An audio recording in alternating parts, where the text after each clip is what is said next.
नमस्कार प्रिय भक्तों, आप सभी का दिन शुभ और मंगलमय हो। हमारे चैनल आरवी नई कहानियाँ में आपका स्वागत है। उम्मीद करती हूँ आज की कहानी आपको जरूर पसंद आए। आज सुनिए सोमवार के दिन सोमवार व्रत की कथा। बहुत समय पहले की बात है। एक छोटे से गांव में एक गरीब स्त्री रहती थी। उसके पास न धन था, न आभूषण, न बड़ा घर। उसका जीवन अभावों से भरा था, पर उसका हृदय भक्ति से परिपूर्ण था। वह सच्चे मन से भगवान शिव और माता पार्वती की अनन्य भक्त थी। उसका विश्वास अडिग था कि सच्ची श्रद्धा से किया गया छोटा सा कर्म भी भगवान तक अवश्य पहुँचता है। वह स्त्री हर सोमवार ब्रह्म मुहूर्त में उठती, पास के तालाब से शुद्ध जल भरकर लाती और शिवालय जाती।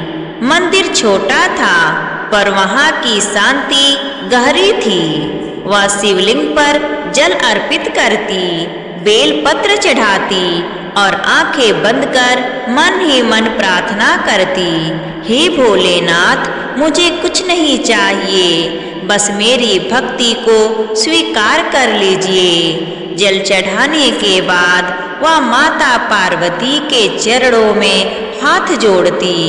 उसके पास चूड़ियों के लिए पैसे नहीं होते थे, पर वह रास्ते से सस्ती कांच की 2 चूड़ियां खरीद लेती और माता पार्वती को अर्पित कर देती।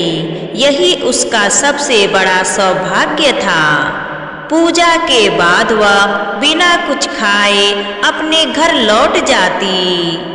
घर उसका कच्चा था, छत से धूप छनकर आती थी, पर वहाँ संतोष का वास था। गांव के लोग उसकी गरीबी पर तरस खाते, कुछ हंसते भी, पर वह किसी से कुछ नहीं कहती। उसका विश्वास था कि भगवान सब देख रहे हैं। हर सोमवार उसका यही नियम था। एक दिन कैलाश पर्वत पर माता पार्वती ने भगवान शिव से कहा, स्वामी, उस स्त्री की भक्ति मुझे स्पर्श कर गई है। न उसके पास धन है, न साधन, फिर भी उसका प्रेम अटूट है। शिव मुस्कुराए और बोले, देवी, सच्ची भक्ति का फल अवश्य मिलता है। समय आने पर उसे उसका उत्तर मिल जाएगा। अगले सोमवार माता पार्वती ने उस स्त्री की परीक्षा लेने का निश्चय किया। वे एक बूढ़ी माँ का वेश धारण कर गांव में आई।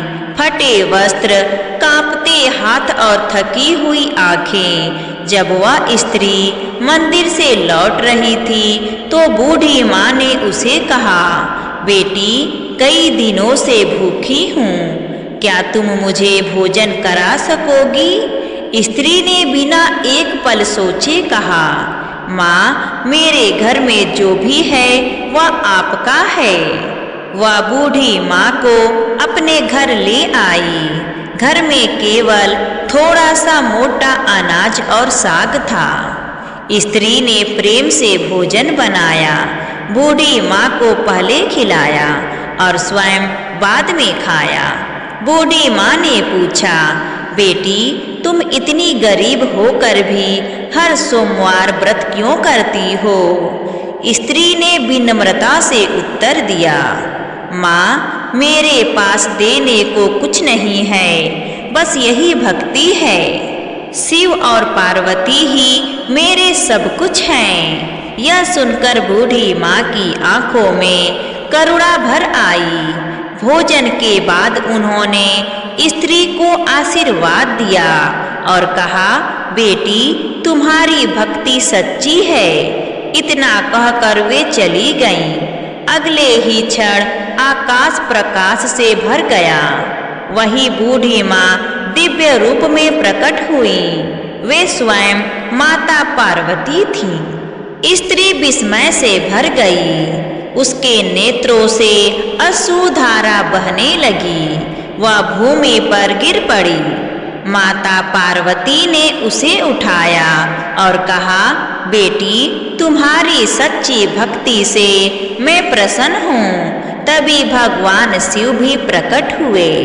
उनके आशीर्वाद से स्त्री का कच्चा घर पल भर में ही महल बन गया। वहाँ सुख शांति और समृद्धि का वास हो गया। धन दौलत की कभी कमी नहीं रही। पर स्त्री का मन वैसा ही सरल रहा। कुछ समय बाद माता पार्वती ने उसे वरदान दिया, बेटी, तुम एक पुत्री की माता बनोगी। वह तुम्हारे समान ही धर्मपरायण होगी। समय आने पर स्त्री ने एक सुंदर कन्या को जन्म दिया। उसका नाम माता की आज्ञा से स्त्री रखा गया, जो शक्ति और श्रद्धा का प्रतीक बनी।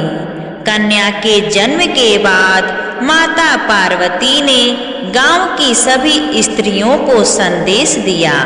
वे स्वयं प्रकट हुई और बोली, नारी शक्ति तभी पूर्ण होती है जब उसमें श्रद्धा हो। हर स्त्री यदि सच्चे मन से हर सोमवार व्रत करे, शिव को जल अर्पित करे और मुझे श्रद्धा से स्मरण करे, तो उसके घर में कभी अभाव नहीं रहेगा। यह कथा सुनकर गांव की सभी स्त्रियों ने सोमवार व्रत रखना आरंभ किया। घर घर में भक्ति और शांति फैल गई। उस गरीब स्त्री की कथा पीढ़ियों तक कही जाती रही, जो यह सिखाती है कि धन नहीं बल्कि सच्ची भक्ति ही ईश्वर को प्रिय है। यही सोमवार व्रत की महिमा है, जहाँ शिव और पार्वती की कृपा सच्चे हृदय पर अवश्य बरसती है। यहाँ पर यह कथा समाप्त होती है।